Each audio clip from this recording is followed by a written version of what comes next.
You've probably seen website forms used in lots of different ways. So if you take a standard contact page on a website, then usually you have some contact details like phone, email address, maybe a street address. The next sort of step up from that, where we actually would use a form, is on something like this, where as part of the page you've got a basic kind of form where you can fill in your name and some contact details and submit the question. Okay, and that information is then sent to the business owner so they can action that as an inquiry, or however they would normally process their leads. So that's pretty basic, and we've been able to do that for a long time, probably as long as I can remember building websites. We've had forms that you can type information into.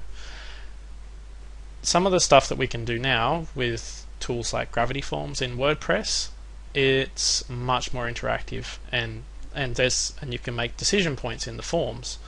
So a more detailed kind of quoting form might be something like this one here that we've got on the Jez website, where you can tick off what kind of options you want, and again that submits to us as an email, and maybe you upload a picture of like a logo or something like that as well. So that's all relatively straightforward now, whereas it was quite difficult to handle a longer form like that, maybe even up to 7 years ago.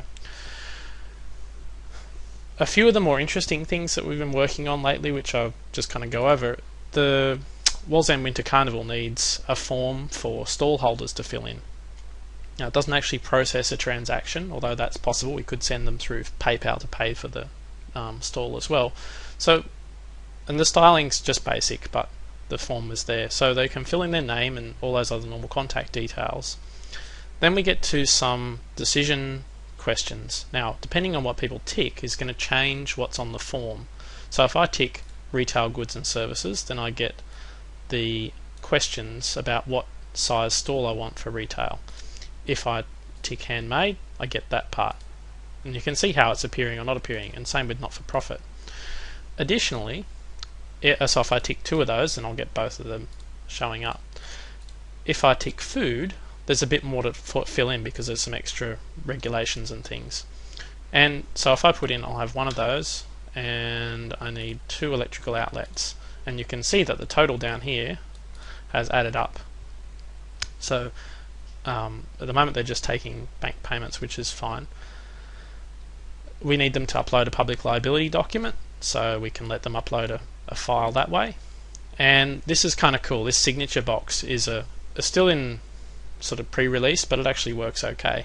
It's much easier on an iPad or an iPhone where you're using your finger to sign, but on a PC it does work.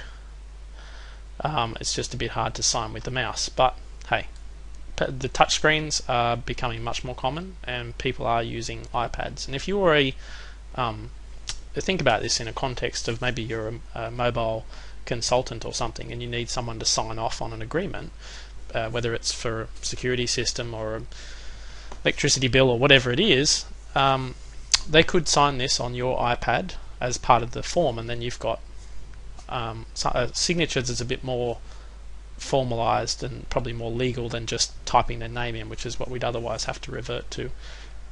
And even the date picker, very easy to add that in, don't need to code that in. Now look, a form like this, which only took a few hours to establish, probably not even that long, without the easy add-ons for WordPress that we use now, that could have taken days to program in properly if you had to do it all from scratch.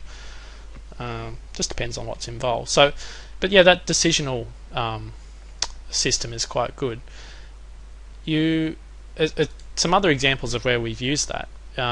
The Singleton Community College takes online enrolments, and this is something Taylor set up where, again, they fill in all their contact details, but then they can choose which course they want, and they can add another course. Got a typo there. And the interesting part about this is that you can't see it, but behind the scenes, these courses are edited and updated by the client as if they were pages. So when they add in another description and a name of a course and a price, they can update the list updates automatically. They don't have to come in and change the form around, which is great. So they can manage this themselves. Similarly, for this tire wholesaler, the tires are updated from their database, and it's quite simple for them to do that. And we've got some clever stuff that Bo set up with some live searching. So I'm just trying to think of a right. Okay, so if you do you can do a rolling search where it reduces the list size, and then they can put in a quantity, and then they can add a second tire if they want to as well.